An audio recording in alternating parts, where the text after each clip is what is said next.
गोरी मैया जैसे रंगी है शिव जी के रंग में, हाँ हम तुम ऐसे मिल जाएं। So guys, it's Mahashivratri day.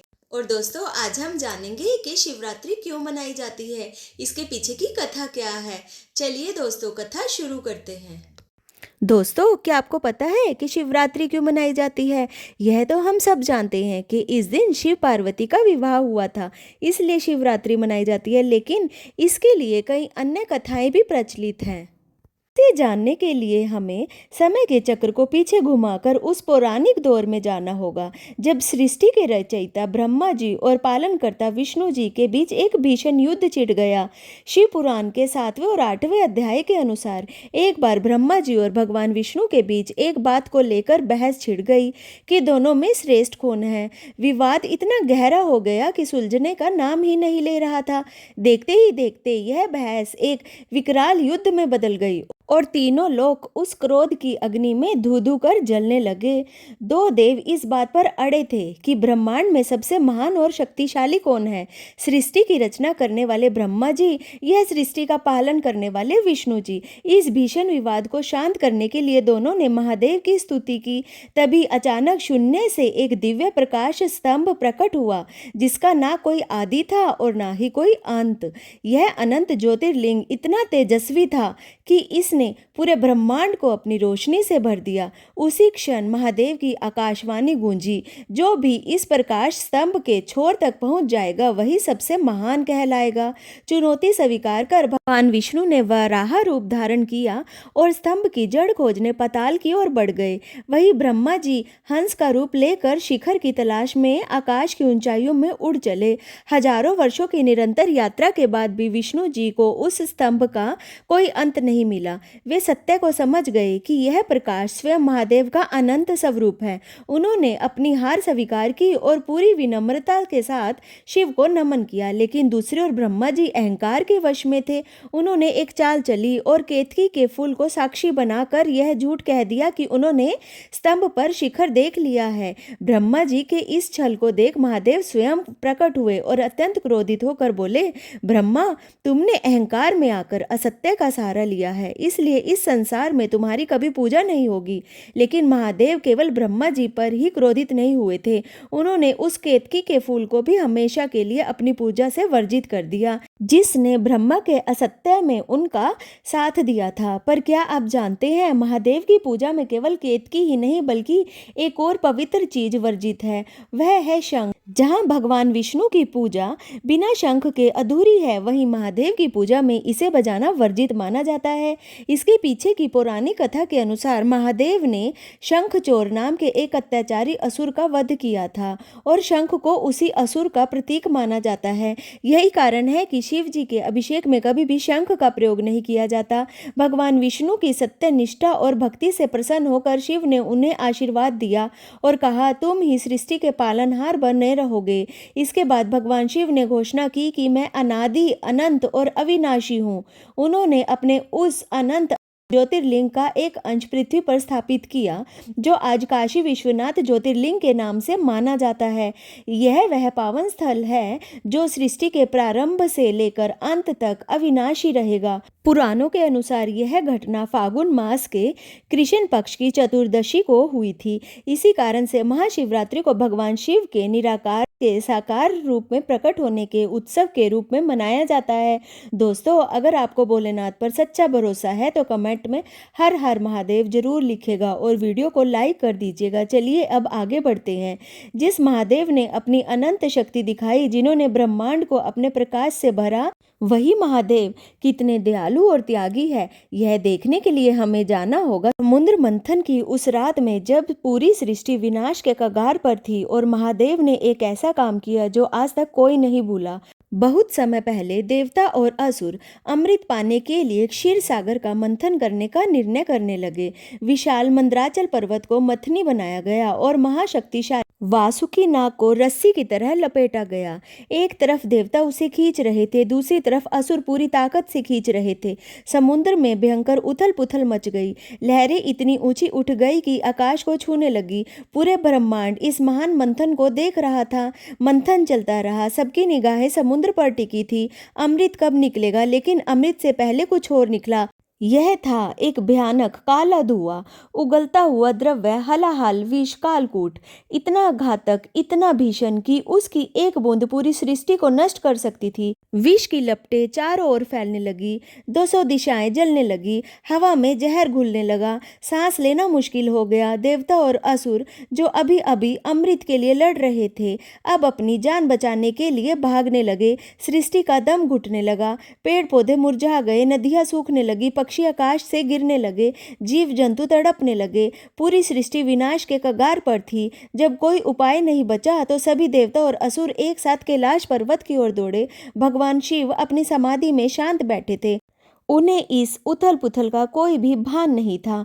देवताओं के हाथ जोड़कर गिड़गिड़ाते हुए प्रार्थना करने पर महादेव ने अपनी आंखें खोली और उन्होंने इस भयानक कालकूट विश्व को देखा जो चारों ओर तबाही मचा रहा था। फिर उन्होंने घबराए हुए देवताओं को देखा, तड़पती हुई सृष्टि को देखा। फिर शांत स्वर में बोले, सृष्टि की रक्षा करना मेरा धर्म है, इस विष को मैं स्वीकार करता हूँ। शिवजी ने उस हलाहल विष को अपनी अंजलि में लिया और पी गए, लेकिन उन्होंने उसे अपने कंठ से नीचे नहीं उतरने दिया।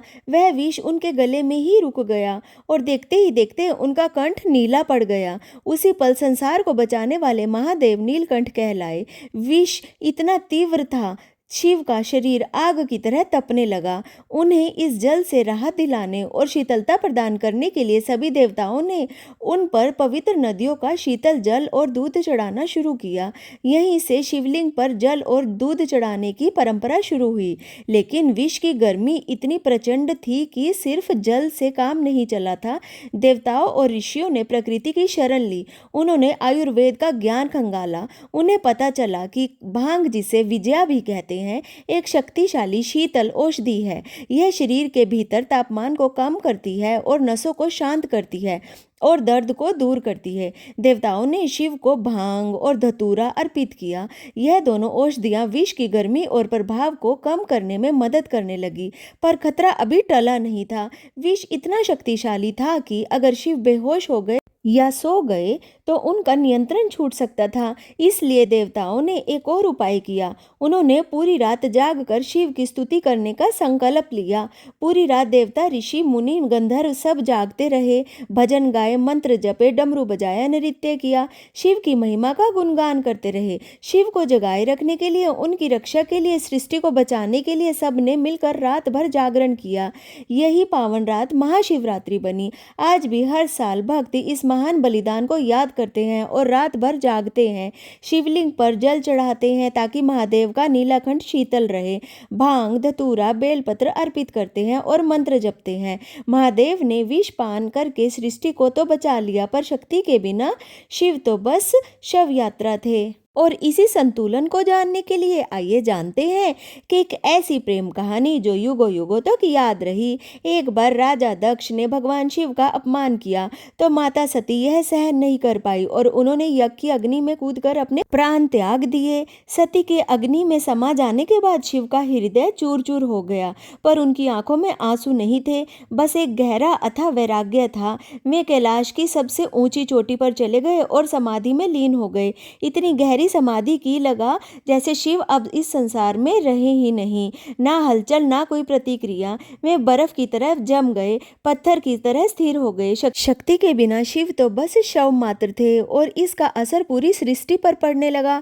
ब्रह्मांड का संतुलन डगमगाने लगा और तभी तारकासुर नाम का एक क्रूर असुर का आतंक धरती पर बढ़ गया। उसे वरदान मिला था कि उसकी मृत्यु केवल शिव के पुत्र के हाथों होगी, पर शिव तो समाधि में थे।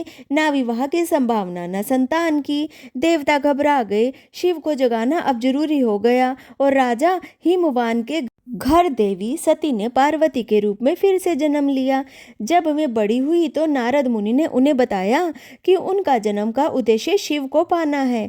पार्वती ने अपना निर्णय कर लिया। उन्होंने महल का वैभव, रेशमी कपड़े और सोने के आभूषण सब त्याग कर दिए। वे उसी पर्वत पर पहुंच गई जहां शिव समाधि में बैठे थे। उन्होंने शिव की सेवा शुरू की, फूल बिछाना, पूजा करना, मंत्र जपना, पर शिव की आंखें खुली ही नहीं।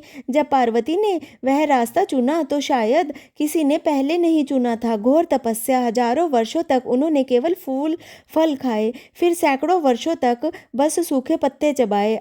लोग उन्हें अपर्णा कहने लगे। कड़ाके की सर्दी में भी वे वहीं खड़ी रही, मूसलाधार बारिश में भी अड़िग रही, तपती धूप में भी टस से मस नहीं हुई। उनकी तपस्या की ऊर्जा इतनी प्रचंड हो गई कि कैलाश की बर्फ पिघलने लगी। तीनों लोग कांपने लगे। आखिरकार पार्वती के इस अद्भुत तप ने शिव की समाधि भंग कर दी। पर वैरागी शिव आसानी से मानने वाले कहाँ थे। वे पार्वती के प्रेम को परखना चाहते थे कि वह सच्चा है या बस मोह मात्र। शिव ने एक बूढ़े ब्राह्मण का रूप धारण किया और पार्वती के पास पहुंचे।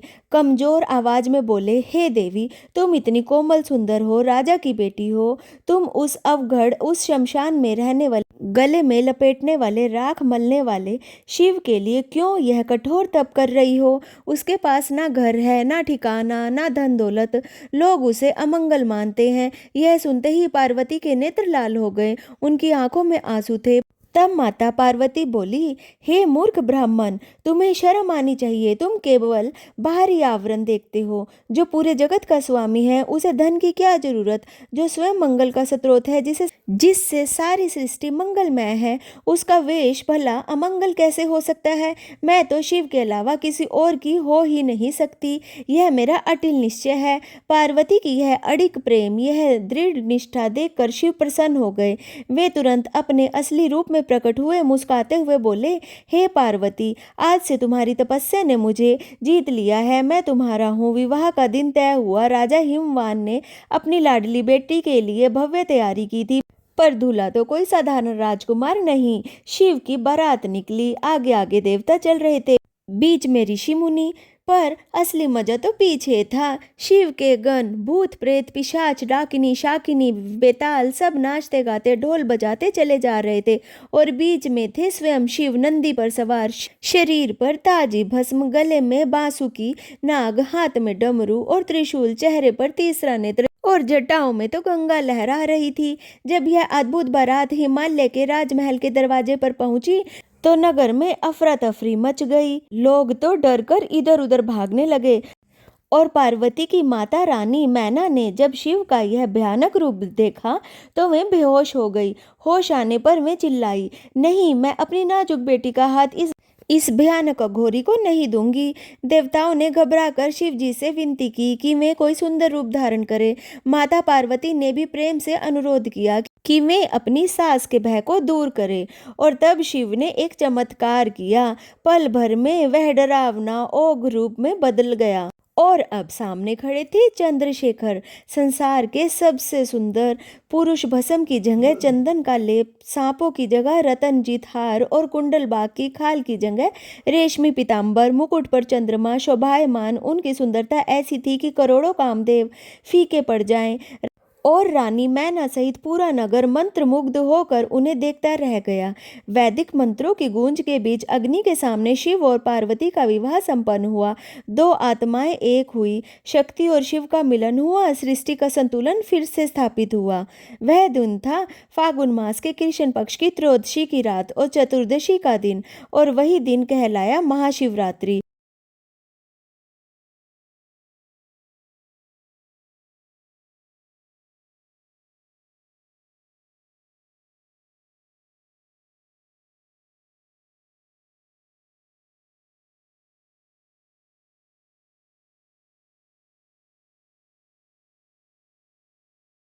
तो दोस्तों कैसी लगी आपको हमारी वीडियो। अगर वीडियो अच्छी लगी है तो इसे लाइक शेयर और मत भूलिएगा। और हाँ दोस्तों, अगर आप भी महाशिवरात्रि का व्रत रखते हैं तो हमें कमेंट बॉक्स में कमेंट कर जरूर बताइएगा। और हाँ दोस्तों, आपको हमारी वीडियोस कैसी लग रही है ये भी हमें कमेंट बॉक्स में कमेंट करके जरूर बताइएगा। राधे कृष्ण। कृष्णा, ओम राम नमः शिवाय, राधे राधे।